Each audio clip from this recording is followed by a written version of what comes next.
Hello दोस्तों, stories of जिंदगी में आपका स्वागत है। आज हम बात करने वाले हैं एक ऐसी किताब के बारे में जो आपकी जिंदगी बदल सकती है। किताब का नाम है द ओबेसिटी कोड और इसके लेखक हैं डॉक्टर जेसन फंग। दोस्तों सोचिए, क्या आपके साथ भी ऐसा होता है? आप रोज जिम जाते हैं, कम खाते हैं, सलाद खाते हैं, चीनी छोड़ दी, रोटी चावल कम कर दिए, फिर भी वजन कम नहीं हो रहा। तराजू का कांटा वहीं का वहीं अटका हुआ है। हर साल नई डाइट, नई उम्मीद, पर रिजल्ट जीरो।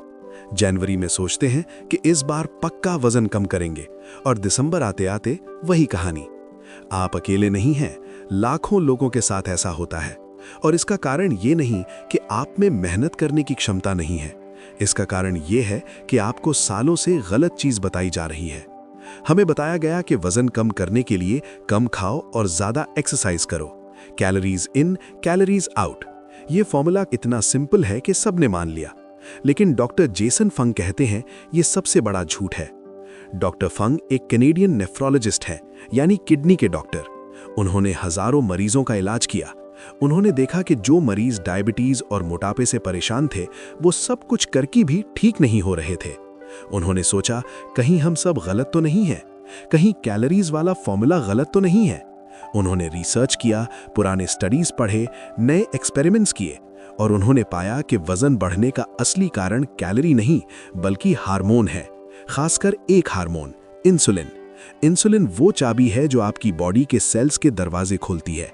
जब आप खाते हैं तो इंसुलिन बढ़ता है और इंसुलिन का काम है ग्लूकोज को सेल्स में पहुंचाना और एक्स्ट्रा ग्लूकोज को फैट के रूप में स्टोर करना। लेकिन जब आप बार बार खाते हैं, दिन में 5-6 बार, जब आप ज्यादा कार्ब्स और शुगर खाते हैं तो इंसुलिन हर समय हाई रहता है। और जब इंसुलिन हाई रहता है तो बॉडी फैट को बर्न नहीं कर सकती, क्योंकि इंसुलिन का काम है फैट स्टोर करना, फैट बर्न नहीं होने देना। यही है ओबेसिटी का कोड। इंसुलिन को कंट्रोल करो, वजन अपने आप कंट्रोल होगा। इस ऑडियो बुक में हम यही सब सीखेंगे। हम समझेंगे कि कैलोरी का झूठ क्या है, इंसुलिन कैसे काम करता है, चीनी और कार्ब्स कैसे हमें मोटा करते हैं, इंटरमिटेंट फास्टिंग क्या है और कैसे काम करता है, डायबिटीज कैसे रिवर्स हो सकती है, पीसीओडी का इलाज क्या है और सबसे इंपॉर्टेंट, ये सब अपनी इंडियन लाइफस्टाइल में कैसे अप्लाई करें। तो दोस्तों तैयार हो जाइए, पानी पी लीजिए, नोटबुक निकाल लीजिए, क्योंकि ये लंबा सफर है, 2 घंटे से ज्यादा का सफर। पर वादा है, इस सफर के बाद आपको पता चल जाएगा कि आखिर आपका वजन क्यों नहीं घट रहा और अब क्या करना है। चलिए शुरू करते हैं पहला चैप्टर, मोटापा, एक महामारी की कहानी। चैप्टर 1, मोटापा, एक महामारी की कहानी। दोस्तों, पहला चैप्टर शुरू करते हैं एक सवाल से। क्या आपने कभी गौर किया है कि पिछले 40-50 सालों में दुनिया कितनी बदल गई है? हमारे दादा दादी के ज़माने में मोटापा कोई बड़ी समस्या नहीं थी। उन दिनों गांव में शायद ही कोई मोटा दिखता था। लेकिन आज हर चौथा इंसान मोटापे का शिकार है। वर्ल्ड हेल्थ ऑर्गेनाइजेशन के मुताबिक 1975 के बाद से दुनिया भर में मोटापा लगभग 3 गुना बढ़ गया है। 2016 में 18 साल से ज्यादा उम्र के 1.9 अरब लोग ओवरवेट थे। इनमें से 650 मिलियन लोग ओबीस थे। ये आंकड़े चौंकाने वाले हैं। और भारत की बात करें तो नेशनल फैमिली हेल्थ सर्वे के मुताबिक भारत में हर 4 में से 1 शहरी आदमी मोटापे का शिकार है। महिलाओं में ये आंकड़ा और भी ज्यादा है। पिछले 10 सालों में भारत में मोटापा 2 गुना हो गया है। लेकिन सवाल ये है कि 1980 के आसपास क्या हुआ कि मोटापा अचानक से बढ़ने लगा? डॉक्टर जेसन फंग बताते हैं कि इसके पीछे कई कारण हैं। पहला कारण, खाने में बदलाव। 80 के दशक में प्रोसेस्ड फूड का चलन बढ़ा। लोग घर का खाना छोड़कर बाहर का खाना खाने लगे। फास्ट फूड चेन्स हर शहर में खुलने लगी। दूसरा कारण, चीनी का बढ़ता इस्तेमाल। 70 और 80 के दशक में फूड इंडस्ट्री ने हर चीज में चीनी डालनी शुरू कर दी। सॉफ्ट ड्रिंक्स, बिस्किट, नमकीन, यहां तक कि ब्रेड में भी चीनी मिलने लगी। तीसरा कारण, लो फैट क्रेज। 80 के दशक में डॉक्टरों ने कहा कि फैट खाने से हार्ट डिजीज होती है। लोगों ने फैट कम करना शुरू कर दिया। लेकिन फैट कम करने के लिए उन्होंने क्या किया? फैट की जगह कार्ब्स और चीनी बढ़ा दी। लो फैट प्रोडक्ट्स में टेस्ट लाने के लिए चीनी डाली गई और यही वो टर्निंग पॉइंट था। चौथा कारण, खाने की फ्रीक्वेंसी में बदलाव। पहले लोग दिन में 2-3 बार खाते थे, आज लोग दिन में 5-6 बार खाते हैं।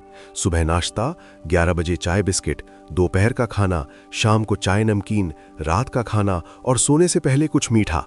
बीच बीच में कुछ ना कुछ चलता रहता है। इन सब बदलावों का नतीजा ये हुआ कि मोटापा एक महामारी बन गया। और सबसे बुरी बात, इसके साथ डायबिटीज भी बढ़ने लगी। आज दुनिया में 40 करोड़ से ज्यादा लोग डायबिटीज के शिकार हैं और इनमें से 90% से ज्यादा टाइप 2 डायबिटीज हैं, जो सीधा मोटापे से जुड़ा है। डॉक्टर जेसन फंग एक किडनी स्पेशलिस्ट हैं। वो टोरंटो, कनाडा में प्रैक्टिस करते हैं। उनके पास आने वाले मरीज अक्सर डायबिटीज और मोटापे से परेशान होते थे। वो उन्हें दवाइयां देते, इंसुलिन देते, पर मरीज ठीक नहीं होते थे। एक दिन उनके पास एक मरीज आई। उसका नाम थी मारिया। मारिया 50 साल की थी। उन्हें डायबिटीज थी। वो रोज इंसुलिन लेती थी। उनका वजन बहुत ज्यादा था। उन्होंने सब कुछ ट्राई किया, डाइटिंग, एक्सरसाइज, दवाइयां, पर कुछ काम नहीं कर रहा था। डॉक्टर फंग ने उनसे पूछा, आप रोज क्या खाती हैं? मारिया ने बताया, मैं बहुत कम खाती हूँ। सुबह एक कटोरी ओट्स, दोपहर में सैलेड, रात को एक रोटी और सब्जी। डॉक्टर फंग हैरान रह गए, इतना कम खाकर भी वजन क्यों नहीं घट रहा? तब उन्होंने सोचा कि शायद हम सब कुछ गलत समझ रहे हैं। शायद मोटापे की असली वजह कैलोरी नहीं, कुछ और है। उन्होंने रिसर्च शुरू किया, पुराने मेडिकल जर्नल्स पढ़े। उन्होंने पाया कि 1900s के शुरुआत में डॉक्टर्स ये सब जानते थे। 1950s के दशक में एक डॉक्टर ने फास्टिंग से मोटापे का इलाज किया था, लेकिन फिर दवा कंपनियों ने कब्जा कर लिया।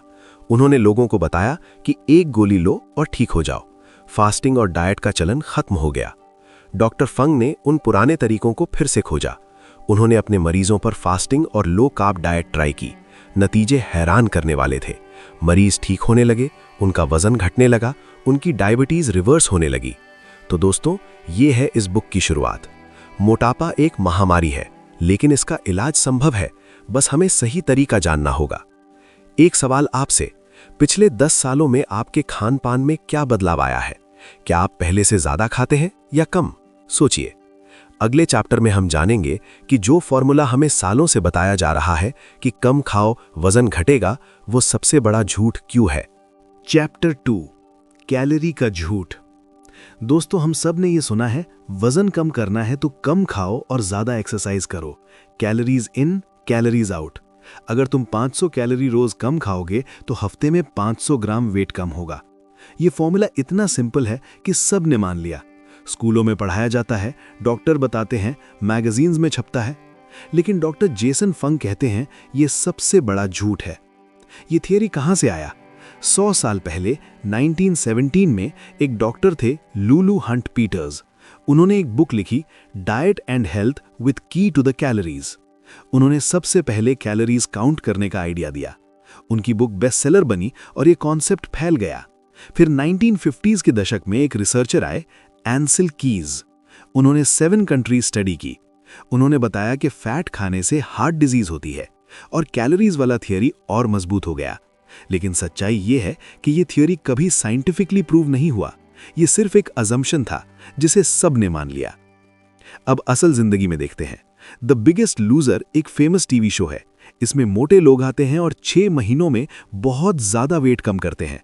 वो रोज 1000-1200 कैलोरी खाते हैं और घंटों एक्सरसाइज करते हैं। शो के अंत में वो 30-40 किलो वेट कम कर लेते हैं। लेकिन क्या होता है उसके बाद? नेशनल इंस्टीट्यूट ऑफ हेल्थ ने एक स्टडी की। उन्होंने द बिगेस्ट लूजर के प्रतिभागियों को 6 साल तक ट्रैक किया। पाया कि ज्यादातर का वेट वापस आ गया। कुछ ने तो पहले से ज्यादा वेट बढ़ा लिया। उनका मेटाबॉलिज्म इतना स्लो हो गया था कि वो बिना कुछ खाए भी वेट बढ़ा रहे थे। ये क्यों हुआ? इसका जवाब है मेटाबॉलिक एडेप्टेशन या स्टार्वेशन मोड। जब तुम कम खाते हो तो तुम्हारी बॉडी को लगता है कि भूख है, खतरा है। बॉडी एक सर्वाइवल मैकेनिज्म एक्टिवेट कर देती है। वो अपना मेटाबॉलिज्म स्लो कर देती है, एनर्जी बचाने लगती है, ज्यादा कैलोरीज बर्न नहीं होने देती। तुमने 1000 कैलोरी कम खाई, पर बॉडी ने 500 कैलोरी कम बर्न करना शुरू कर दिया। नतीजा, नेट लॉस सिर्फ 500 कैलोरी, 1000 नहीं। और जब तुम दोबारा नॉर्मल खाना शुरू करते हो तो बॉडी का मेटाबॉलिज्म अब भी स्लो है। जो खाना पहले बर्न हो जाता था अब फैट के रूप में स्टोर होने लगता है और वेट वापस आ जाता है। यही वजह है कि 95% डाइट फेल हो जाती है। लोग वेट कम करते हैं और फिर वापस बढ़ा लेते हैं। डॉक्टर फंग के पास एक मरीज आई। उसका नाम था सुनीता, 45 साल की, वजन 90 किलो। उसने सब कुछ ट्राई किया था, 1000 कैलोरी वाली डाइट, जिम, योगा, क्या नहीं।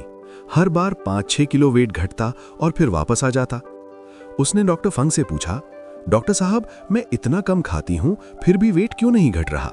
डॉक्टर फंग ने समझाया, सुनीता, तुम जो कर रही हो वो कैलोरीज इन कैलोरीज आउट है। तुम कम खा रही हो, बॉडी सोच रही है कि भूख है, मेटाबॉलिज्म स्लो कर रही है, ये विशियस साइकिल है। तुम्हें क्या करूं? सुनीता ने पूछा। तुम्हें कैलोरीज नहीं, हार्मोन्स को समझना होगा, खासकर इंसुलिन को। भारतीय महिलाओं में कम खाने का जुनून बहुत कॉमन है।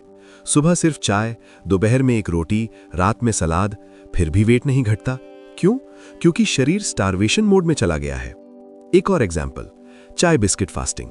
बहुत सी महिलाएं सोचती हैं कि सुबह सिर्फ चाय और बिस्किट ले लिया तो फास्टिंग हो गई, पर असल में चाय में दूध और चीनी है, बिस्किट में मैदा और चीनी है।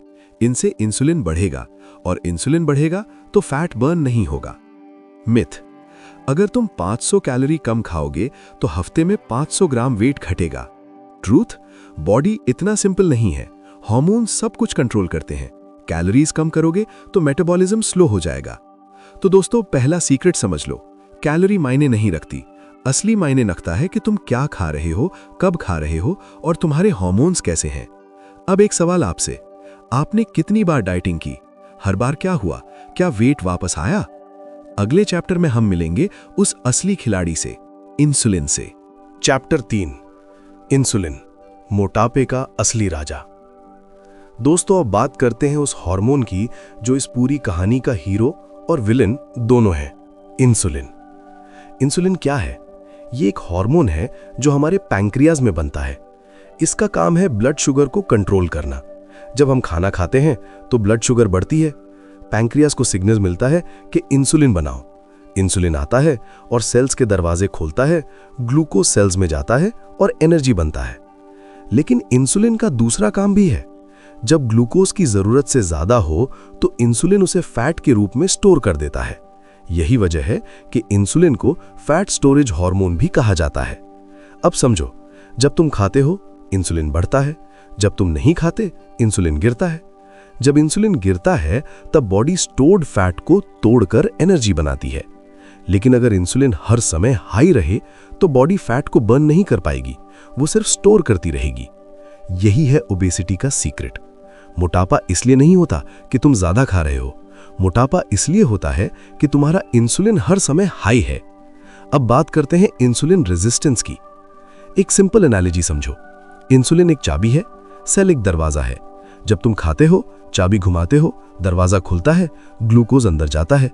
लेकिन अगर तुम बार बार खाते हो, दिन में 6-7 बार, तो चाबी बार बार घुमाओगे। बहुत ज्यादा चाबी घुमाने से लॉक खराब हो जाता है। अब चाबी घुमाने पर दरवाजा नहीं खुलता। यही है इंसुलिन रेजिस्टेंस। जब सेल्स रेजिस्टेंट हो जाते हैं तो बॉडी को और ज्यादा इंसुलिन बनाना पड़ता है, और ज्यादा इंसुलिन बनेगा तो और ज्यादा फैट स्टोर होगा। ये एक विशियस साइकिल है। डॉक्टर फंग के पास एक मरीज आए, राजेश जी, 50 साल के, डायबिटीज थी। उनका इंसुलिन लेवल बहुत हाई था। वो रोज इंसुलिन लेते थे पर वेट बढ़ता ही जा रहा था। डॉक्टर फंग ने उनसे कहा, राजेश जी, आप रोज इंसुलिन ले रहे हैं पर इंसुलिन ही आपकी प्रॉब्लम है। जब तक आपका इंसुलिन लेवल हाई रहेगा, फैट बर्न नहीं होगा। उन्होंने राजेश जी को फास्टिंग शुरू करवाई, 16/8 फास्टिंग, साथ ही लो कार्ब डाइट। धीरे धीरे उनका इंसुलिन लेवल गिरने लगा, वेट घटने लगा, डायबिटीज कंट्रोल में आने लगी। अब भारत की बात करें, इंडियंस में इंसुलिन रेजिस्टेंस की रेट बहुत हाई है। क्यों? क्योंकि हमारी डाइट में कार्ब्स बहुत ज्यादा है। रोटी, चावल, आलू, मीठी चीजें, ये सब इंसुलिन बढ़ाते हैं। सुबह की चाय में चीनी, नाश्ते में पराठा, दोपहर में चावल, शाम की चाय में बिस्किट, रात में रोटी। दिन भर इंसुलिन हाई रहता है, कभी गिरता ही नहीं। और जब इंसुलिन कभी गिरता नहीं तो फैट कभी बर्न नहीं होता। मिथ, मोटापा सिर्फ फैट खाने से होता है। ट्रुथ, फैट खाने से इंसुलिन नहीं बढ़ता, कार्ब्स और शुगर से इंसुलिन बढ़ता है। असली दुश्मन फैट नहीं, कार्ब्स और शुगर हैं। एक और इंपॉर्टेंट बात, इंसुलिन सिर्फ खाने से नहीं बढ़ता, तनाव से भी बढ़ता है। कोर्टिसोल नाम का हार्मोन बढ़ता है और वो इंसुलिन को भी बढ़ाता है। नींद पूरी ना होने से भी इंसुलिन बढ़ता है। तो दोस्तों, समझ गए ना, इंसुलिन है असली राजा। इसे कंट्रोल करो, वजन अपने आप कंट्रोल होगा। अब एक सवाल आपसे, आप दिन में कितनी बार खाते हैं? सिर्फ 3 बार या बीच बीच में कुछ ना कुछ चलता रहता है? अगले चैप्टर में हम जानेंगे उन चीजों के बारे में जो इंसुलिन को आसमान पर पहुंचा देती हैं, चीनी और कार्ब्स। चैप्टर 4, चीनी और कार्ब्स, इंसुलिन के सबसे अच्छे दोस्त। दोस्तों, अब बात करते हैं उन चीजों की जो सबसे ज्यादा इंसुलिन बढ़ाती हैं, चीनी और कार्ब्स। कार्बोहाइड्रेट 3 तरह के होते हैं, सिंपल कार्ब्स, चीनी, मिठाई, juice, cold drink. Complex carbs, रोटी, चावल, आलू, दाल, दोनों ही इंसुलिन बढ़ाते हैं। फर्क सिर्फ स्पीड का है। सिंपल कार्ब्स तुरंत इंसुलिन बढ़ाते हैं, कॉम्प्लेक्स कार्ब्स थोड़े धीरे। लेकिन सबसे खतरनाक है चीनी, और चीनी में भी सबसे खतरनाक है फ्रुक्टोज। ग्लूकोज और फ्रुक्टोज में फर्क समझो।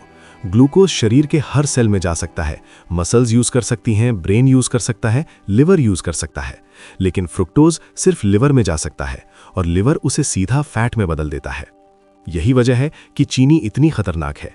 चीनी में ग्लूकोज भी होता है और फ्रुक्टोज भी।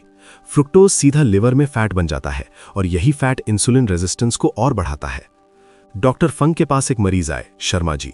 उन्हें लगता था कि वो ज्यादा मीठा नहीं खाते, रोज सिर्फ 2 चाय पीते थे, एक दिन में 1 मिठाई खा लेते थे, पर वेट कम नहीं हो रहा था। डॉक्टर फंग ने उनकी डाइट देखी, पाया कि शर्मा जी रोज 4-5 बिस्किट चाय के साथ खाते थे।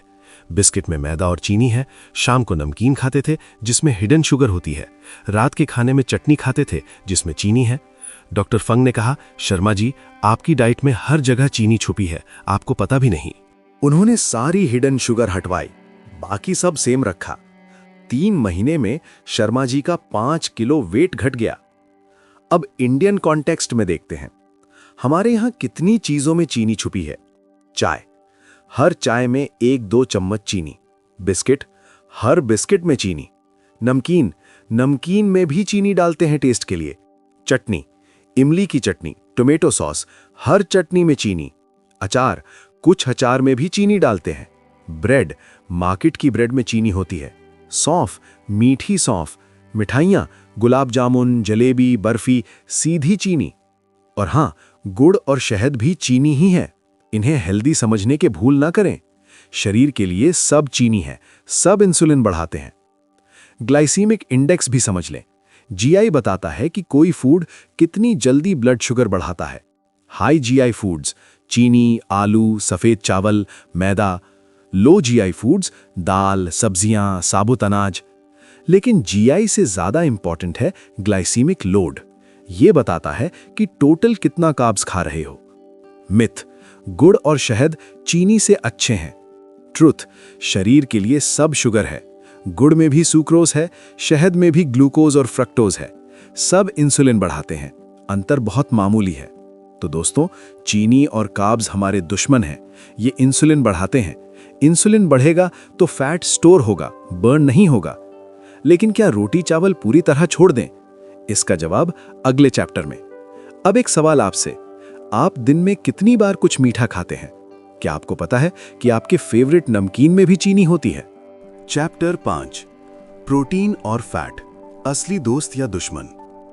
दोस्तों, पिछले चैप्टर में हमने जाना कि कार्ब्स और शुगर इंसुलिन बढ़ाते हैं।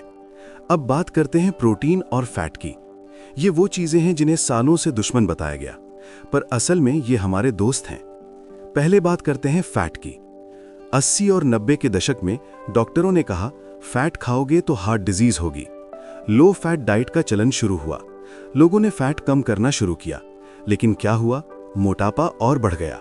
क्यों? क्योंकि फैट की जगह लोगों ने कार्ब्स और शुगर बढ़ा दी। सच्चाई ये है कि डाइटरी फैट से इंसुलिन नहीं बढ़ता। ये सबसे बड़ा सीक्रेट है। फैट खाओगे तो इंसुलिन नहीं बढ़ेगा, और जब इंसुलिन नहीं बढ़ेगा तो बॉडी फैट को बर्न कर सकती है। डॉक्टर फंग कहते हैं, fat is not the enemy, sugar is the enemy. अब बात करते हैं प्रोटीन की। प्रोटीन से इंसुलिन थोड़ा बढ़ता है, लेकिन कार्ब्स से बहुत कम। और प्रोटीन का सबसे बड़ा फायदा है, ये सटाइटी देता है, यानी पेट भरा हुआ महसूस होता है। जब तुम प्रोटीन खाते हो तो भूख कम लगती है, ज्यादा खाने का मन नहीं करता। एक स्टडी में पाया गया कि जो लोग हाई प्रोटीन ब्रेकफास्ट खाते हैं उन्हें दिन में 200-300 कैलोरी कम खाने का मन करता है। डॉक्टर फंग के पास एक मरीज आई, गीता। उसने लो फैट डाइट पर 10 किलो वेट बढ़ा लिया था। वो बहुत परेशान थी। डॉक्टर फंग ने उसे समझाया, गीता, तुमने फैट छोड़ दिया पर कार्ब्स बढ़ा दिए। रोटी, चावल, आलू, मीठी चीजें, यही तुम्हारी प्रॉब्लम है। उन्होंने गीता को सलाह दी, अब से रोजाना खाने में घी डालो, नारियल तेल यूज करो, अंडे खाओ, पनीर खाओ, फैट से मत डरो। गीता ने ऐसा ही किया। उसने घी खाना शुरू किया, नारियल तेल में खाना बनाया, अंडे खाएं, कार्ब्स कम किए। 3 महीने में उसका 8 किलो वेट घट गया। अब इंडियन कॉन्टेक्स्ट में देखते हैं। हमारे पारंपरिक खाने में अच्छे फैट्स हैं। घी सदियों से इस्तेमाल हो रहा है। आयुर्वेद में घी को अमृत कहा गया है। नारियल तेल साउथ इंडिया में सदियों से यूज हो रहा है। सरसों तेल नॉर्थ इंडिया में, मूंगफली का तेल कई जगहों पर। ये सब हेल्दी फैट्स हैं, इनसे मत डरो। लेकिन बचो कुछ ऑयल्स से। Vegetable oils, soybean oil, canola oil, margarine, ये प्रोसेस्ड होते हैं और इन्फ्लेमेशन बढ़ाते हैं। प्रोटीन के अच्छे सोर्सेज अंडे, पनीर, दाल, हाँ दाल में प्रोटीन भी है और कार्ब्स भी, पर बैलेंस्ड है। सोया, मछली, चिकन, मटन, लेकिन कम मात्रा में। मिथ, घी खाओगे तो कोलेस्ट्रॉल बढ़ेगा, हार्ट अटैक आएगा। ट्रूथ, नए रिसर्च बताते हैं कि सैचुरेटेड फैट और हार्ट डिजीज का कोई सीधा कनेक्शन नहीं है। घी सदियों से खाया जा रहा है और ये हेल्दी है। तो दोस्तों, प्रोटीन और फैट हमारे दोस्त हैं, इनसे डरो मत। कार्ब्स और शुगर से डरो। अब एक सवाल आपसे, आपने कभी लो फैट प्रोडक्ट्स लिए हैं? उनका टेस्ट कैसा था? उनमें चीनी कितनी थी पता है? अगले चैप्टर में हम जानेंगे सबसे powerful tool, intermittent fasting. Chapter 6, intermittent fasting, वक्त का खेल। दोस्तों, अब हम आते हैं सबसे इंपॉर्टेंट टॉपिक पर, इंटरमिटेंट फास्टिंग। इंटरमिटेंट फास्टिंग कोई डाइट नहीं है, ये एक ईटिंग पैटर्न है। इसमें आप ये नहीं सोचते कि क्या खाना है, बल्कि ये सोचते हैं कि कब खाना है।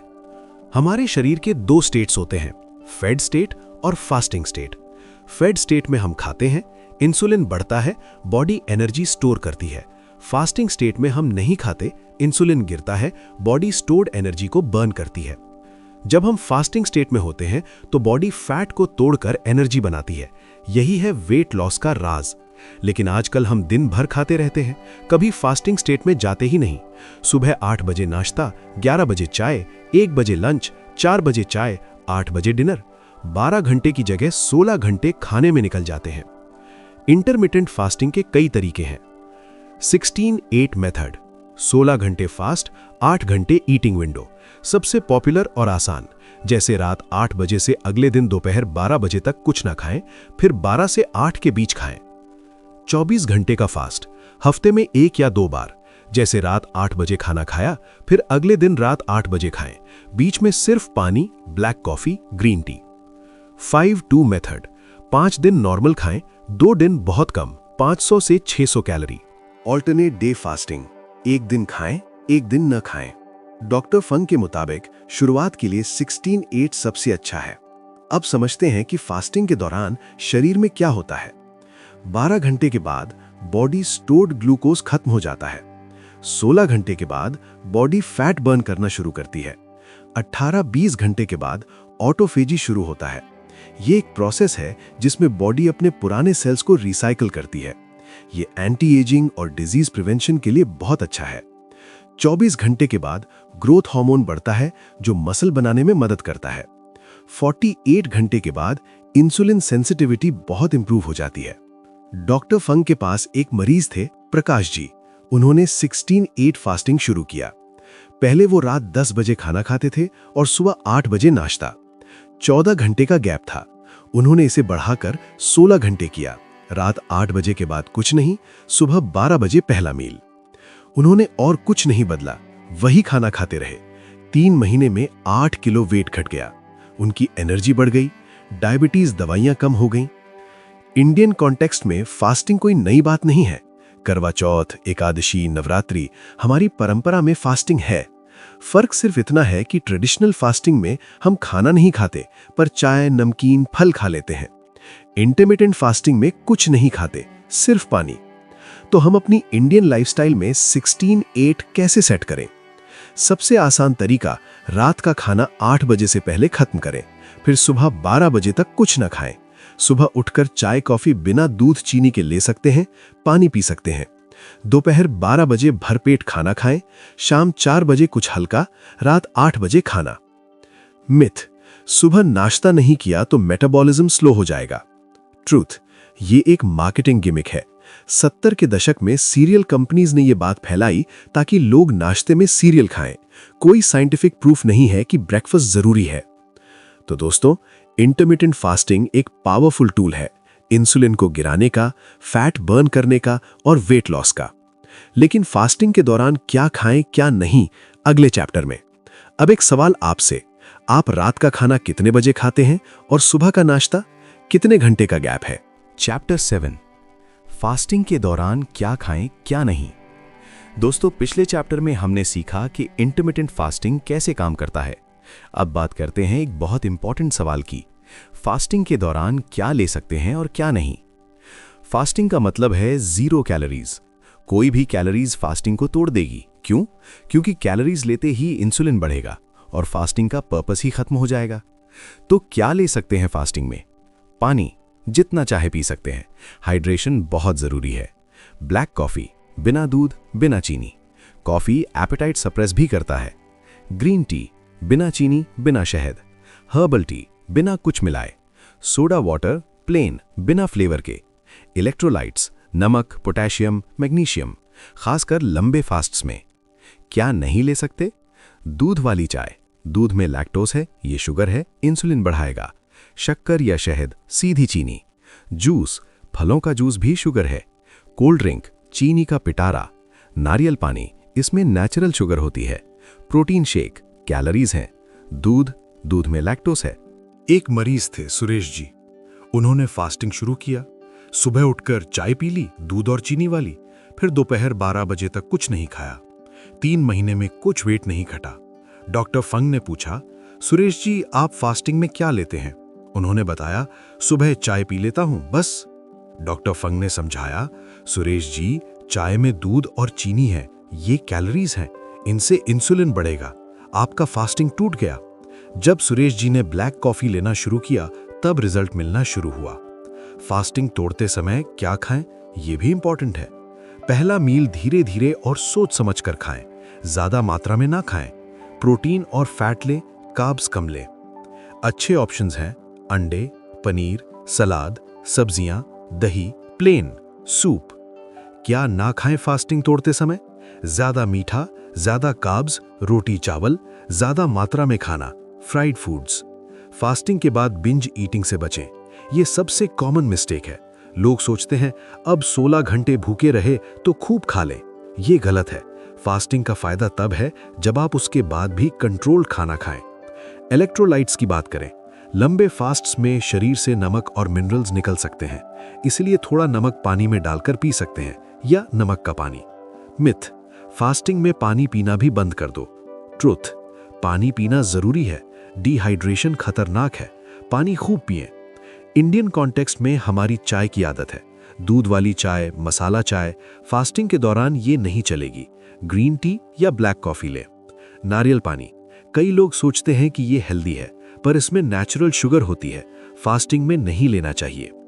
तो दोस्तों, फास्टिंग का साइंस समझ लिया, प्रैक्टिकल टिप्स भी जान लिए, पर क्या सबके लिए फास्टिंग सेफ है? अगले चैप्टर में। चैप्टर 8, किसे नहीं करनी चाहिए फास्टिंग। दोस्तों, इंटरमिटेंट फास्टिंग बहुत पावरफुल टूल है, लेकिन हर किसी के लिए नहीं है। कुछ लोगों को फास्टिंग नहीं करनी चाहिए या डॉक्टर की सलाह से ही करनी चाहिए। किन लोगों को फास्टिंग नहीं करनी चाहिए? गर्भवती महिलाएं और स्तनपान कराने वाली माताएं, उन्हें और उनके बच्चे को पोषण चाहिए, फास्टिंग नहीं करनी चाहिए। बच्चे और किशोर, उनकी बॉडी स्टिल ग्रोइंग है, उन्हें रेगुलर न्यूट्रिशन चाहिए, फास्टिंग उनके लिए नहीं है। अंडरवेट लोग, जिनका वेट पहले से कम है, उन्हें फास्टिंग से और कम हो सकता है। ईटिंग डिसऑर्डर वाले लोग, जिन्हें एनोरेक्सिया या बुलिमिया है, उनके लिए फास्टिंग ट्रिगर हो सकता है। टाइप 1 डायबिटीज पेशेंट्स, ये बहुत इंपॉर्टेंट है। टाइप 1 डायबिटीज में बॉडी इंसुलिन नहीं बनाती। फास्टिंग से हाइपोग्लाइसीमिया, ब्लड शुगर बहुत कम हो सकता है, जो जानलेवा हो सकता है। जो लोग दवाइयां ले रहे हैं, खासकर डायबिटीज, बीपी, हार्ट की दवाइयों के साथ फास्टिंग डेंजरस हो सकता है। डॉक्टर की सलाह जरूरी है। जिन्हें कोई गंभीर बीमारी है, cancer, kidney disease, liver disease, उनके लिए फास्टिंग सेफ नहीं हो सकता। डॉक्टर फंक के पास एक मरीज आए, रमेश जी।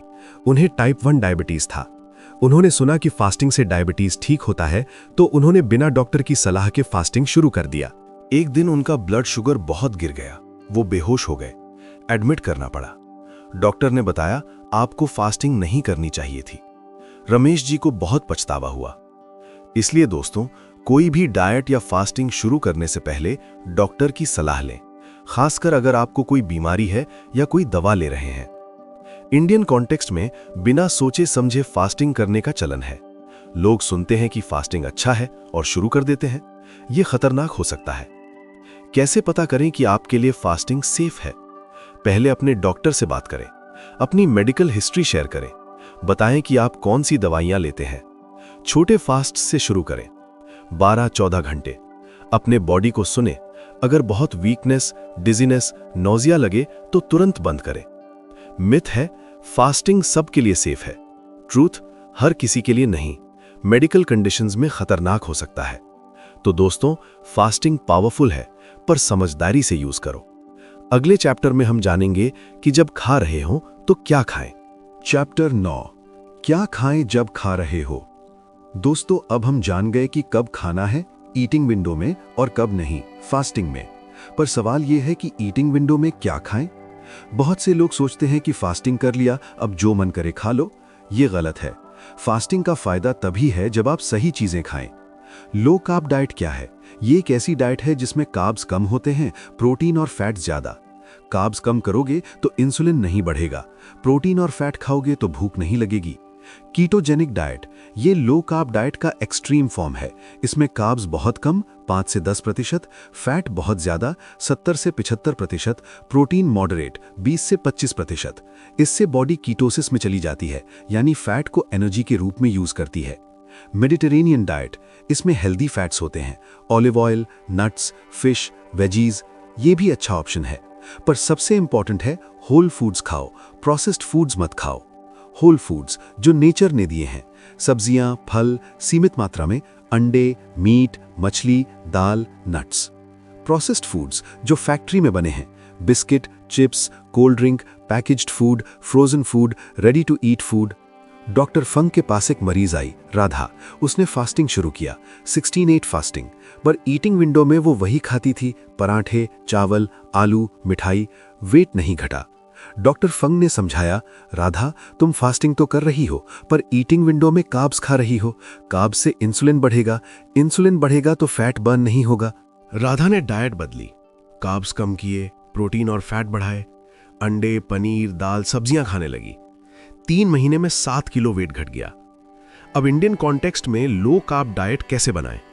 हमारी ट्रेडिशनल डाइट में कार्ब्स ज्यादा है, रोटी, चावल, आलू। तो क्या करें? एक रोटी की जगह आधी रोटी खाएं, सब्जी और दाल ज्यादा लें। चावल की जगह किनवा या ब्राउन राइस लें, या चावल कम करके दाल बढ़ाएं। आलू कम खाएं, दूसरी सब्जियां ज्यादा। नाश्ते में पराठे की जगह अंडे या पनीर लें। दही खाएं, पर प्लेन दही, मीठा नहीं। घी का इस्तेमाल करें। नारियल, मूंगफली, बादाम खाएं। क्या खाएं? सब्जियां पालक, मेथी, सरसों, भिंडी, तोरी, लौकी, करेला। दाल, मूंग दाल, तूर दाल, चना दाल, मसूर दाल। पनीर, अंडे, चिकन, मछली। दही प्लेन, बिना चीनी। नट्स, बादाम, अखरोट, मूंगफली। बीज, अलसी, सूरजमुखी, कद्दू। घी, नारियल तेल, सरसों तेल। क्या न खाएं? चीनी, मिठाई, मीठी चीजें, मैदा, ब्रेड, बिस्किट। आलू ज्यादा, चावल ज्यादा, cold drink, juice, packaged food. एक और इंपॉर्टेंट चीज, प्लेट मेथड। आपकी प्लेट कैसी दिखनी चाहिए? आधी प्लेट सब्जियां, 1/4 प्रोटीन, अंडे, पनीर, दाल, मीट, 1/4 कार्ब्स, थोड़ी रोटी या चावल, और थोड़ा सा फैट, घी, तेल, nuts. Myth, low carb diet से हार्ट अटैक आता है। ट्रूथ, नए रिसर्च बताते हैं कि हेल्दी फैट्स हार्ट के लिए अच्छे हैं। जो लोग ज्यादा कार्ब्स खाते हैं उनमें हार्ट डिजीज का रिस्क ज्यादा है। तो दोस्तों, ईटिंग विंडो में सही खाना खाओ, whole foods, low carb, healthy fats. अगले चैप्टर में हम जानेंगे कि इंसुलिन रेजिस्टेंस को कैसे तोड़ें। चैप्टर 10, इंसुलिन रेजिस्टेंस को कैसे तोड़ें। दोस्तों, अब हम आते हैं सबसे इंपॉर्टेंट सवाल पर, इंसुलिन रेजिस्टेंस को कैसे रिवर्स करें, कैसे इस विशियस साइकिल को तोड़ें। इंसुलिन रेजिस्टेंस कोई परमानेंट कंडीशन नहीं है, इसे रिवर्स किया जा सकता है, पर इसके लिए टाइम और पेशेंस चाहिए, ये रातों रात नहीं होगा। कैसे रिवर्स करें इंसुलिन रेजिस्टेंस? पहला तरीका, फास्टिंग। फास्टिंग का सबसे बड़ा फायदा यह है कि इससे इंसुलिन को आराम मिलता है। जब तुम नहीं खाते तो इंसुलिन गिरता है, और जब इंसुलिन गिरता है तो सेल्स को आराम मिलता है, धीरे धीरे वो फिर से सेंसिटिव होने लगते हैं। शुरुआत 16:8 फास्टिंग से करें, फिर धीरे धीरे 18:6, 20:4 और 24 घंटे के फास्ट्स की तरफ बढ़ें। दूसरा तरीका, लो कार्ब डाइट। कार्ब्स कम करोगे तो इंसुलिन कम बढ़ेगा, इंसुलिन कम बढ़ेगा तो सेल्स पर प्रेशर कम होगा, धीरे धीरे इंसुलिन सेंसिटिविटी इंप्रूव होगी। प्रोसेस्ड कार्ब्स हटाओ, शुगर हटाओ, होल फूड्स खाओ। तीसरा तरीका, एक्सरसाइज। एक्सरसाइज जरूरी है, पर सही एक्सरसाइज। ज्यादा कार्डियो से कॉर्टिसोल बढ़ सकता है, जो इंसुलिन रेजिस्टेंस को और बढ़ा सकता है। स्ट्रेंथ ट्रेनिंग बहुत इफेक्टिव है, मसल्स बनाने से इंसुलिन सेंसिटिविटी इंप्रूव होती है। HIIT भी अच्छा है। चौथा तरीका, स्लीप और स्ट्रेस मैनेजमेंट। ये दो चीजें बहुत इंपॉर्टेंट है, पर अक्सर इग्नोर कर दी जाती हैं। नींद पूरी ना होने से कॉर्टिसोल बढ़ता है, कॉर्टिसोल बढ़ेगा तो इंसुलिन भी बढ़ेगा। रोज 7-8 घंटे की नींद जरूरी है। तनाव भी इंसुलिन बढ़ाता है। Meditation, yoga, deep breathing, walk, ये सब तनाव कम करने में मदद करते हैं। पांचवा तरीका, टाइम। इंसुलिन रेजिस्टेंस सालों में बनी है, इसे रिवर्स होने में भी टाइम लगेगा। जल्दबाजी मत करो, कंसिस्टेंट रहो। डॉक्टर फंग के पास एक मरीज थे, महेश जी। उन्हें 10 साल से डायबिटीज था। वो रोज दवाइयां लेते थे, इंसुलिन रेजिस्टेंस बहुत हाई थी। उन्होंने डॉक्टर फंग की सलाह पर फास्टिंग शुरू किया, लो कार्ब डाइट शुरू की, एक्सरसाइज शुरू की। पहले 3 महीने में कुछ खास फर्क नहीं पड़ा, पर उन्होंने हार नहीं मानी। 6 महीने के बाद उनकी इंसुलिन सेंसिटिविटी इंप्रूव होने लगी, दवाइयां कम होने लगी। 1 साल के बाद उनकी इंसुलिन रेजिस्टेंस रिवर्स हो गई, डायबिटीज कंट्रोल में आ गई। महेश जी कहते हैं, पहले मुझे लगता था कि ये सब बेकार है, पर पेशेंस और कंसिस्टेंसी ने मेरी जिंदगी बदल दी। इंडियन कॉन्टेक्स्ट में हमारी लाइफस्टाइल में नींद और तनाव बहुत बड़े फैक्टर्स हैं।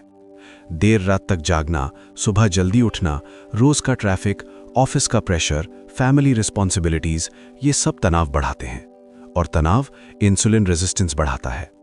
इसलिए इंसुलिन रेजिस्टेंस तोड़ने के लिए सिर्फ डाइट नहीं, पूरी लाइफस्टाइल बदलनी होगी। मिथ, एक्सरसाइज जितनी ज्यादा उतना अच्छा। ट्रुथ, ज्यादा एक्सरसाइज से कॉर्टिसोल बढ़ सकता है, जो इंसुलिन रेजिस्टेंस को और बढ़ा सकता है। बैलेंस्ड एक्सरसाइज करो। तो दोस्तों, इंसुलिन रेजिस्टेंस रिवर्स हो सकती है। फास्टिंग, लो कार्ब, एक्सरसाइज, नींद, तनाव कम, ये सब मिलकर काम करते हैं। अगले चैप्टर में हम जानेंगे चीनी के बारे में और गहराई से, ये मीठा जहर। चैप्टर 11, चीनी, मीठा जहर। दोस्तों, चीनी को मीठा जहर क्यों कहा जाता है? क्योंकि ये स्लोली आपको मारती है। चीनी सिर्फ एम्प्टी कैलोरीज नहीं है, ये टॉक्सिक है। डॉक्टर रॉबर्ट लस्टिग, एक फेमस एंडोक्रिनोलॉजिस्ट, कहते हैं, sugar is toxic, it's poison. चीनी कैसे नुकसान करती है? पहला, इंसुलिन स्पाइक। चीनी खाते ही इंसुलिन तेजी से बढ़ता है। इंसुलिन बढ़ेगा तो फैट स्टोर होगा, बर्न नहीं होगा। दूसरा, फैटी लिवर। फ्रक्टोज सिर्फ लिवर में मेटाबोलाइज होता है और लिवर उसे सीधा फैट में बदल देता है। यही वजह है कि ज्यादा चीनी खाने से फैटी लिवर होता है। आजकल बच्चों में भी फैटी लिवर देखा जा रहा है। तीसरा, इन्फ्लेमेशन। चीनी से इन्फ्लेमेशन बढ़ता है। इन्फ्लेमेशन हर बीमारी की जड़ है, heart disease, cancer, arthritis, Alzheimer's. चौथा, एडिक्शन। चीनी ब्रेन पर उसी तरह असर करती है जैसे कोई ड्रग, डोपामिन रिलीज होता है और आप और चीनी चाहते हैं। यह एक विशियस साइकिल है। पांचवा, हिडन शुगर। सबसे बड़ी प्रॉब्लम यह है कि हमें पता ही नहीं चलता कि कितनी चीनी खा रहे हैं। पैकेज्ड फूड में हर जगह चीनी छुपी है। डॉक्टर फंग के पास एक मरीज थे, अरुण जी। उन्हें लगता था कि वो बहुत कम चीनी खाते हैं, सिर्फ चाय में 2 चम्मच, कभी कभी मिठाई, पर वेट नहीं घट रहा था। डॉक्टर फंग ने उनसे कहा, अरुण जी, आपके खाने में हिडन शुगर है। रोज की चाय में 2 चम्मच चीनी यानी 10 ग्राम, बिस्किट में 5 ग्राम, नमकीन में 3 ग्राम, चटनी में 2 ग्राम, ब्रेड में 2 ग्राम, कुल मिलाकर रोज 50-60 ग्राम चीनी। अरुण जी हैरान रह गए। उन्होंने सारी हिडन शुगर हटवाई। 2 महीने में 4 किलो वेट घट गया। इंडियन कॉन्टेक्स्ट में हिडन शुगर के सोर्सेस: चाय, हर चम्मच चीनी यानी 5 ग्राम, बिस्किट, 2 बिस्किट में 5 से 7 ग्राम चीनी, नमकीन, कहीं नमकीन में चीनी होती है, चटनी, इमली की चटनी, टमाटो सॉस, खूब चीनी, ब्रेड, मार्केट की ब्रेड में चीनी, सौंफ, मीठी सौंफ, मिठाइयाँ, एक गुलाब जामुन में 15 से 20 ग्राम चीनी, कोल्ड ड्रिंक, एक कैन में 35 से 40 ग्राम चीनी, जूस, पैकेज जूस में चीनी, दही, फ्लेवर्ड दही में चीनी। WHO के मुताबिक एक अडल्ट को दिन में 25 ग्राम यानी 6 चम्मच से ज्यादा चीनी नहीं खानी चाहिए, लेकिन एवरेज इंडियन 50-60 ग्राम खा लेता है। Myth: brown sugar, Honey, jaggery healthy हैं। ट्रूथ: शरीर के लिए सब चीनी है। ब्राउन शुगर भी चीनी है, हनी भी ग्लूकोज फ्रुक्टोज है, जैगरी भी सुक्रोज है। सब इंसुलिन बढ़ाते हैं, फर्क बहुत मामूली है। तो क्या करें? धीरे धीरे चीनी कम करें, चाय में आधा चम्मच कम करें, बिस्किट की जगह नट्स खाएं, पैकेज्ड फूड से बचें, लेबल्स पढ़ें, इंग्रेडिएंट्स में sugar, sucrose, fructose, glucose, corn syrup, dextrose, maltose, ये सब चीनी है। अगले चैप्टर में हम जानेंगे डायबिटीज के बारे में। क्या ये रिवर्स हो सकती है? चैप्टर 12, डायबिटीज क्या रिवर्स हो सकती है? दोस्तों, ये सवाल लाखों लोगों के मन में है। क्या डायबिटीज रिवर्स हो सकती है? क्या बिना दवा के नहीं ठीक हो सकते हैं? डॉक्टर जेसन फंग का जवाब है हाँ, टाइप 2 डायबिटीज रिवर्स हो सकती है। पहले समझते हैं कि टाइप 2 डायबिटीज क्या है। टाइप 2 डायबिटीज इंसुलिन रेजिस्टेंस की एक्सट्रीम फॉर्म है।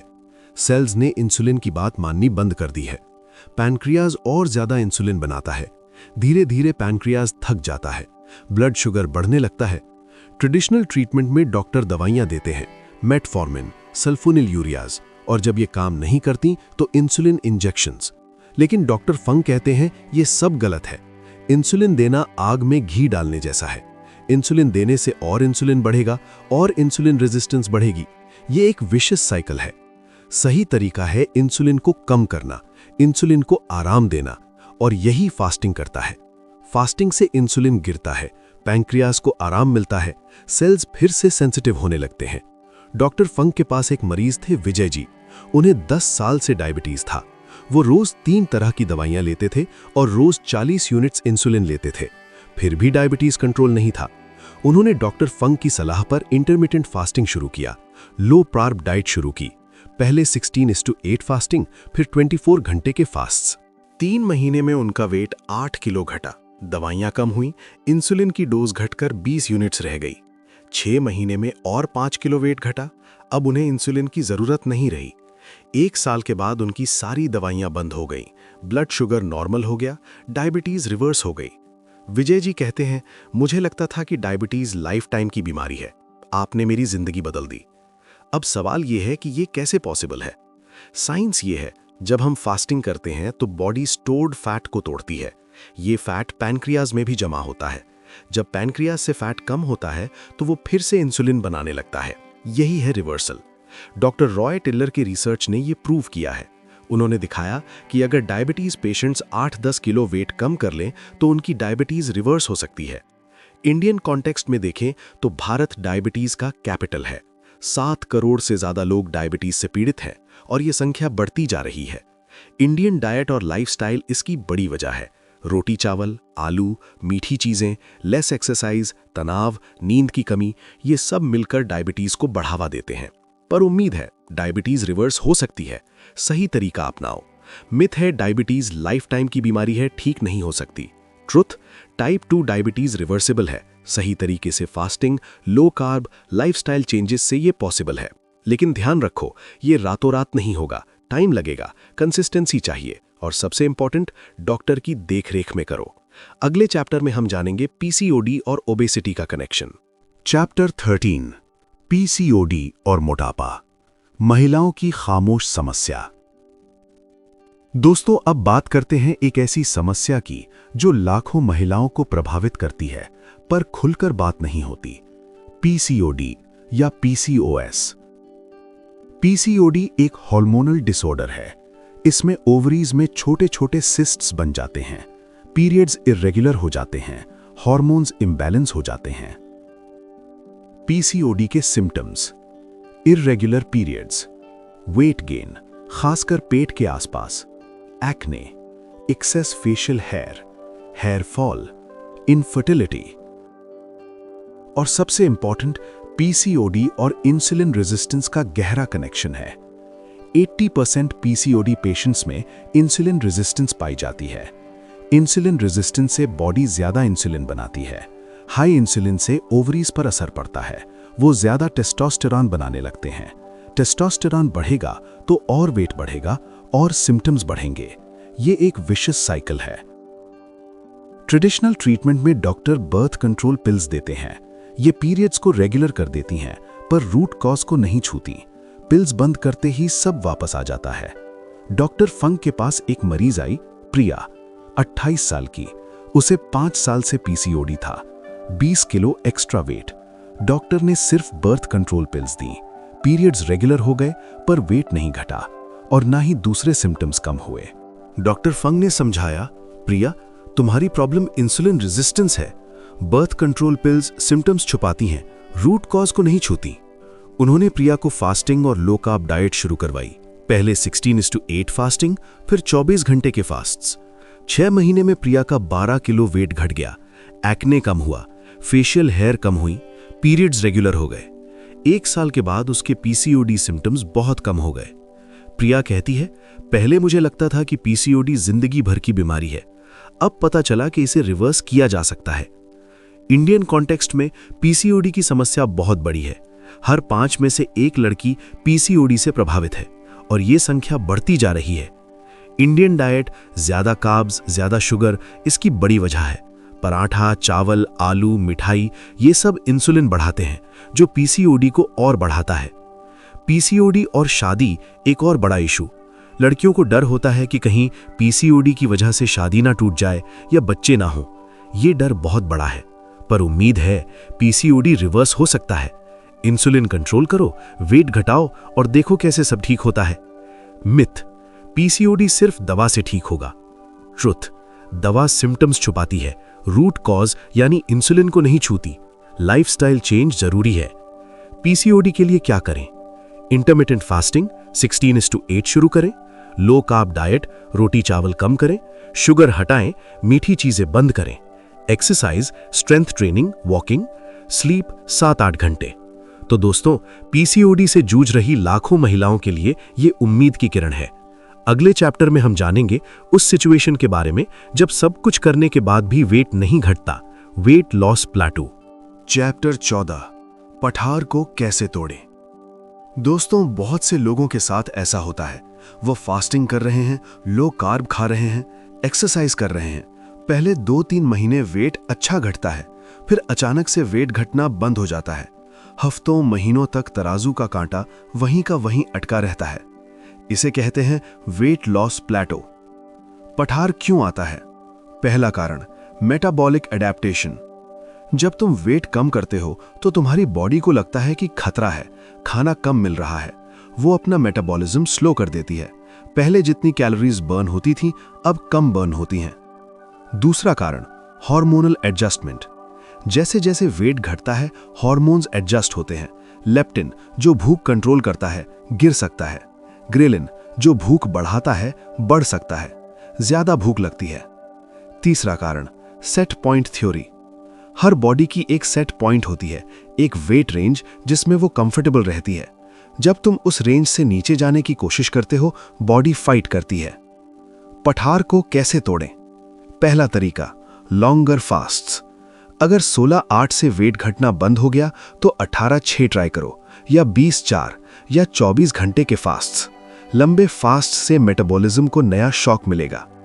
दूसरा तरीका, रीफीड डेज। कभी कभी कार्ब्स वापस लाना फायदेमंद होता है। एक दिन के लिए नॉर्मल कार्ब्स खाओ, इससे लेप्टिन बढ़ सकता है और मेटाबॉलिज्म बूस्ट हो सकता है, फिर वापस लो कार्ब पर आ जाओ। तीसरा तरीका, एक्सरसाइज चेंज। अगर कार्डियो कर रहे थे तो स्ट्रेंथ ट्रेनिंग ऐड करो या HIIT, अलग एक्सरसाइज से बॉडी को नया स्टिमुलस मिलेगा। चौथा तरीका, कैलोरी साइक्लिंग। हर दिन सेम कैलोरीज मत खाओ, कभी ज्यादा कभी कम, इससे मेटाबॉलिज्म गेसिंग में रहेगा। पांचवा तरीका, पेशेंस। कभी कभी पठार टेम्पररी होता है, बॉडी एडजस्ट कर रही है, थोड़ा वेट करो, कंसिस्टेंट रहो, वेट फिर घटने लगेगा। डॉक्टर फंग के पास एक मरीज थे, नरेश जी। उन्होंने 6 महीने में 15 किलो वेट घटाया, फिर 3 महीने तक वेट अटका रहा, कुछ नहीं घटा। वो बहुत फ्रस्ट्रेटेड थे, सोचने लगे कि शायद ये सिस्टम काम नहीं करता। डॉक्टर फंग ने समझाया, नरेश जी ये प्लेटू है, नॉर्मल है, अब स्ट्रैटेजी चेंज करते हैं। उन्होंने नरेश जी को लॉन्गर फास्ट्स करवाए, 24 घंटे के फास्ट्स हफ्ते में 2 बार, साथ में एक रीफीड दे दिया, संडे को नॉर्मल खाना। 2 महीने में प्लेटू टूटा और 5 किलो और वेट घट गया। इंडियन कॉन्टेक्स्ट में त्योहारों और शादियों के सीजन में प्लेटू आम है। लोग सोचते हैं कि अब कुछ नहीं होगा और छोड़ देते हैं, पर सही स्ट्रैटेजी से प्लेटू को तोड़ा जा सकता है। मिथ है प्लेटू आया तो और कम खाओ। ट्रुथ है और कम खाओगे तो मेटाबॉलिज्म और स्लो होगा और प्रॉब्लम बढ़ेगी। सही तरीका है स्ट्रैटेजी चेंज करो। तो दोस्तों, प्लेटू को तोड़ना पॉसिबल है, बस सही स्ट्रैटेजी चाहिए और पेशेंस। अगले चैप्टर में हम एक कंप्लीट एक्शन प्लान बनाएंगे। चैप्टर 15, आपका action plan, 12 week transformation, 3200 words. दोस्तों, अब हमने सब कुछ सीख लिया। इंसुलिन, फास्टिंग, लो कार्ब, चीनी, डायबिटीज, PCOD। अब वक्त है इसे अपनी लाइफ में अप्लाई करने का। ये रहा आपका 12 वीक एक्शन प्लान। वीक 1, 2, तैयारी और जागरूकता। अपने करंट वेट, मेजरमेंट्स और ब्लड वर्क अगर पॉसिबल हो रिकॉर्ड करें। अपनी डाइट में छुपी चीनी को आइडेंटिफाई करें। चाय, बिस्किट, नमकीन, चटनी, धीरे धीरे चीनी कम करना शुरू करें। पानी पीने की आदत डालें, रोज 8 से 10 ग्लास। रात का खाना 8 बजे से पहले खत्म करें। वीक 3, 4, 16-8 फास्टिंग शुरू करें। 16 घंटे फास्ट, 8 घंटे ईटिंग विंडो। जैसे रात 8 बजे से सुबह 12 बजे तक कुछ ना खाएं। सुबह ब्लैक कॉफी या ग्रीन टी ले सकते हैं। दोपहर 12 बजे पहला मील, प्रोटीन और फैट फोकस करें। रात 8 बजे तक खाना खत्म करें। वीक 5, 6, शुगर हटाएं और कार्ब्स कम करें। सारी एडेड शुगर हटा दें, चीनी, मिठाई, cold drink, juice. Processed food हटाएं, biscuit, chips, packaged food. Carbs कम करें, रोटी, चावल, आलू कम मात्रा में। प्रोटीन और फैट बढ़ाएं, अंडे, पनीर, दाल, घी, नारियल तेल। हर मील में सब्जियां शामिल करें। वीक 7, 8, 18:6 फास्टिंग पर जाएं। 18 घंटे फास्ट, 6 घंटे ईटिंग विंडो। एग्जाम्पल, रात 8 बजे से दोपहर 2 बजे तक फास्ट। दोपहर 2 से 8 के बीच 2 मील्स लें। पीनट्स, सीड्स, नट्स को स्नैक्स में शामिल करें। वीक 9, 10, लॉन्गर फास्ट्स इंट्रोड्यूस करें। हफ्ते में एक 24 घंटे का फास्ट। एग्जाम्पल, रात 8 बजे खाना खाएं, फिर अगले दिन रात 8 बजे खाएं। बीच में सिर्फ पानी, black coffee, green tea. Fasting तोड़ते समय हल्का खाना खाएं, सूप, सलाद, अंडे। वीक 11, 12, एक्सरसाइज ऐड करें और मेंटेन करें। स्ट्रेंथ ट्रेनिंग, हफ्ते में 3-4 बार। वॉकिंग, रोज 30 से 45 मिनट। HIIT, हफ्ते में 2 बार, ऑप्शनल। नींद का ध्यान रखें, 7 से 8 घंटे रोज। तनाव कम करें, meditation, deep breathing. Common mistakes और उनसे कैसे बचें। बहुत जल्दी बहुत कुछ बदलना। एक समय में एक चीज बदलें, पहले फास्टिंग, फिर डाइट, फिर एक्सरसाइज। फास्टिंग के बाद बिंज ईटिंग। फास्टिंग तोड़ते समय हल्का खाएं, ज्यादा मत खाएं। सिर्फ फास्टिंग पर डिपेंड रहना। फास्टिंग के साथ डाइट भी जरूरी है। फास्टिंग के बाद भी सही खाना खाएं। पानी कम पीना, पानी खूब पिएं, खासकर फास्टिंग में।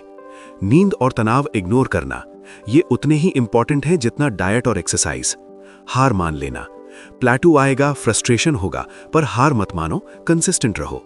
डॉक्टर फंग के एक मरीज सीमा ने यही 12 वीक प्लान फॉलो किया। 12 हफ्तों में उसका 12 किलो वेट घटा।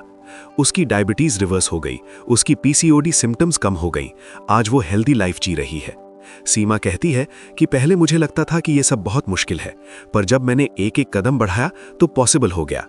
तो दोस्तों, ये है आपका एक्शन प्लान। अब ये आप पर है। अगले और आखिरी चैप्टर में हम सब कुछ समराइज करेंगे और एक्शन लेने की प्रेरणा देंगे। दोस्तों, हम इस सफर के आखिरी चैप्टर में आ गए हैं। डॉक्टर जेसन फंक की बुक द ओबेसिटी कोड से हमने बहुत कुछ सीखा।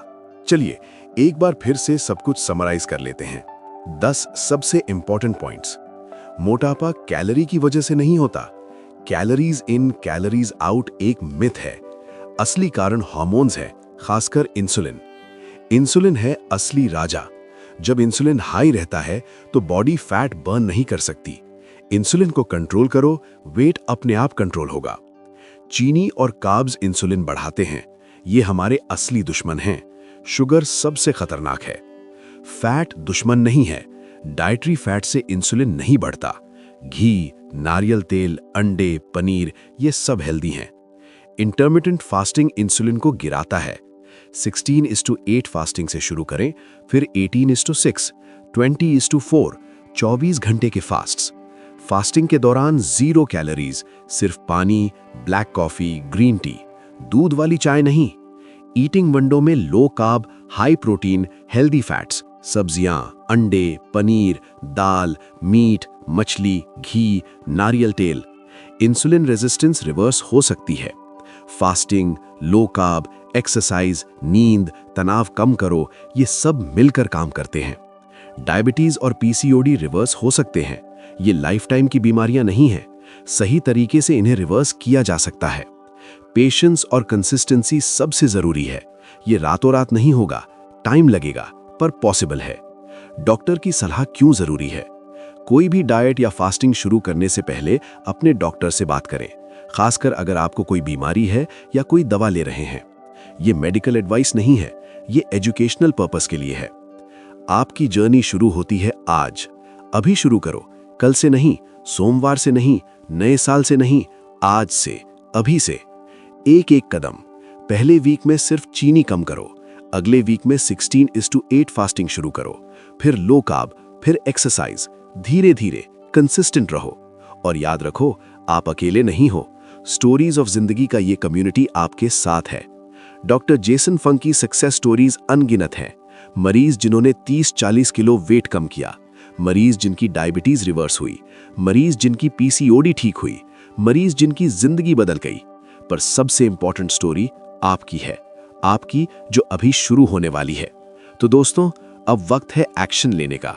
उठो, शुरू करो और अपनी जिंदगी बदल डालो। आपका शरीर आपका मंदिर है, उसकी देखभाल करो। इंसुलिन को समझो, फास्टिंग को अपनाओ और अपनी जिंदगी बदल डालो। धन्यवाद। दोस्तों, हम आ गए हैं इस सफर के अंत में। डॉक्टर जेसन फंक की बुक द ओबेसिटी कोड से हमने सीखा कि वजन कम करने का असली राज कैलोरी नहीं, इंसुलिन है। इंसुलिन को समझो, उसे कंट्रोल करो और वजन अपने आप कम होगा। हमने सीखा कैलोरी का झूठ, इंसुलिन का राज, चीनी और कार्ब्स का खतरा, प्रोटीन और फैट की अहमियत, इंटरमिटेंट फास्टिंग का साइंस और भी बहुत कुछ। हमने जाना कि डायबिटीज और पीसीओडी रिवर्स हो सकते हैं, कि वेट लॉस प्लेटो को तोड़ा जा सकता है, कि 12 हफ्तों में बड़ा बदलाव लाया जा सकता है। अब ये सब आप पर डिपेंड करता है। डॉक्टर फंक ने नॉलेज दे दिया, अब आपको उसे एक्शन में बदलना है। याद रखिए, नॉलेज पावर नहीं, एक्सिक्यूशन पावर है। सिर्फ जानना काफी नहीं, करना भी जरूरी है। अगर ये ऑडियो बुक आपको पसंद आया तो लाइक करें, शेयर करें अपने दोस्तों के साथ, खासकर उनके साथ जो सालों से वेट लॉस की स्ट्रगल में हैं। स्टोरीज ऑफ जिंदगी चैनल को सब्सक्राइब करें ताकि ऐसी ही लाइफ चेंजिंग स्टोरीज आप तक आती रहें। हमारे कमेंट सेक्शन में हमें बताएं, आपने कितनी बार डाइट की और वेट कम नहीं हुआ, और आप कौन सा सबसे पहला स्टेप लोगे। धन्यवाद दोस्तों, स्टोरीज ऑफ जिंदगी के साथ जुड़ने के लिए शुक्रिया। अगली बार मिलते हैं एक नई कहानी के साथ। तब तक इंसुलिन को समझो, फास्टिंग को अपनाओ और अपनी जिंदगी